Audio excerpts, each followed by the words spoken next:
So I'm pretty squarely in the author tube space, but today we're going to be talking about books. So this is kind of a booktube video. So stay tuned. Something new.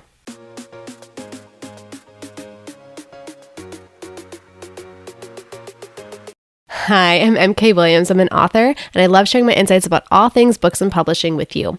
Before I get into the details about today's video, don't forget to hit subscribe. You'll be notified every week as I put out new videos on publishing, making a career to being an author, and now being a mompreneur. And today is ironically going to be a little bit of a less planned video, even though it's about planning. So as an author, I read a lot, right? That's one of the requirements to be a good writer is to be a good reader.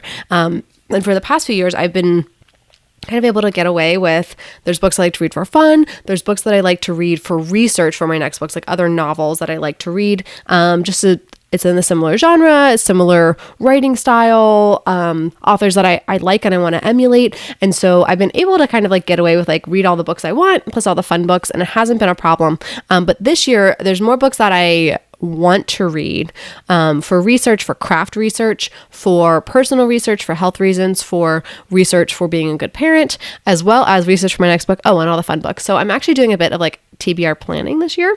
So I'm going to break that down a little bit for you. And hopefully this helps if you're an author who's kind of struggling to get all of the books read.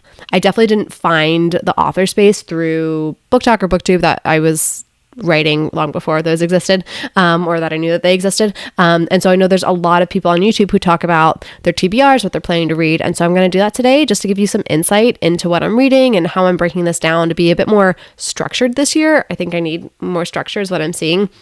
But you can always see exactly what I'm reading on Goodreads if you want to follow me. I'll have the link below. Yes, I'm on Goodreads. I know there are like 3 or 4 companies promising that they are the solution to Goodreads or the next Goodreads. And when they surpass them, I will join. But I am not relogging all of my books that I've ever read and want to read until it's official.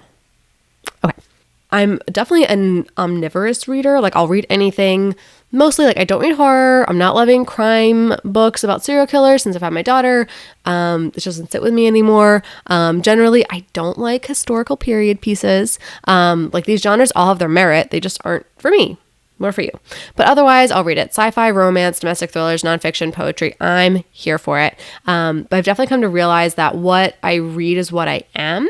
Like what you are is what you eat. So I noticed that my writing style will ebb and flow based on what I've been consuming. So I want to get really specific and dialed in this year so that my writing reflects what the genre is. And also, I think in the past, I've been really open to trying a book that I saw maybe had mediocre reviews or that I trusted somebody. I was like, well, maybe I'll like it. And then I read it. I'm like, no, I don't like it. And now like this word styles in my head and I don't like that. So I kind of broke down 5 categories for what I want to be reading in, which is craft, specifically writing craft, novel research. So reading other novels that will, that are in a similar genre, similar vein to a book that I'm writing, parenting books, health related books, and then just fun books. So all of the series I want to catch up on, things that have not at all related to my genre, being able to read those. So I have quite a few. And so I broke it down in my trusty notebook with each of these. So I have maybe some of these categories have maybe just like 7 or 8 books. Some of them have over a dozen. Like my fun and my book research categories are super huge.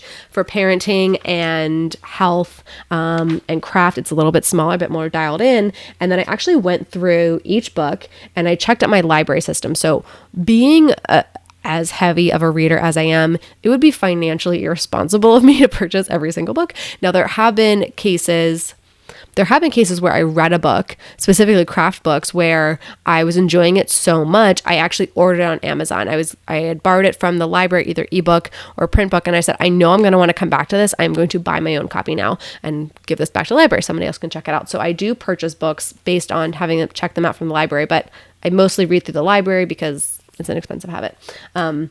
And so I went through, and I have access to 2 library cards. If you followed my channel, you know I used to be in a really great library system, and then we moved across a bridge into a new county, and this library system's fine. It's just not as great as the other library system. And so I looked on our primary library system where we live, and I highlighted all the books that were on my list that I knew I wanted to read first. I want to read all of these. I went through and pared down my 700 book TBR on Goodreads to now being only about 500. That's pretty good. And then there were books that I was absolutely like, I want to read these for a specific reason. And then from those pared down lists, I highlighted 3 from each category. So that's going to be 15 books to start the year with that I wanted to read, and checked which ones were available in my home county library and which ones I only have access to in the neighboring county library. And then there's one that I have no access to. So I'm going to have to figure out either reading a different one on the list first and maybe saving for the end of the year all the ones that I don't have access to purchase. There's a few I want to read that are Amazon short exclusives, so I'll probably have to figure out a way to do that. I'll figure it out. So I'm actually really excited for this method. And then I can kind of make sure I have a good balance between, hey, I've been reading all research and no fun, or I just had 3 books in a row that's all parenting.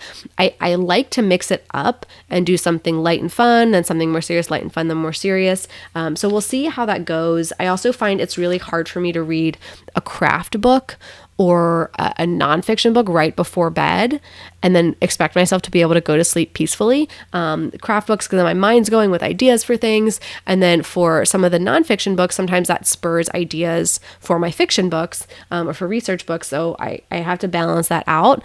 And I think I've done a better job in 2023 reading more indie authors. Like, I am an indie author, but I've fallen into the habit of just like reading the big name books, and I don't want to do that. I want to make sure I'm reading indies.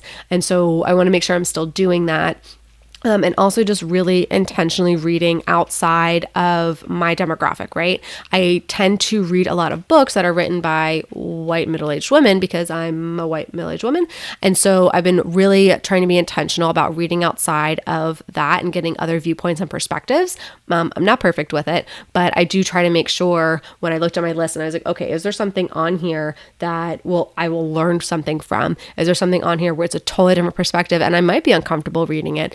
But that's the whole point of learning and growing. So I'm really excited for this, and I'd love to hear from you guys. What do you do to kind of plan out your reading? Is it haphazard? The reading happens? Is it super structured? Is it, I will not read the next book until I've read this book? I try to be a bit more go with the flow because sometimes availability at the library can be a little tricky, but that's what I'm doing. So that's what this video is about. So if you have any suggestions that you think would fit my categories based on books that you've read of mine that you think would be a good complement, any good parenting books, any good craft books, please let me know in the comments below. And happy reading this year.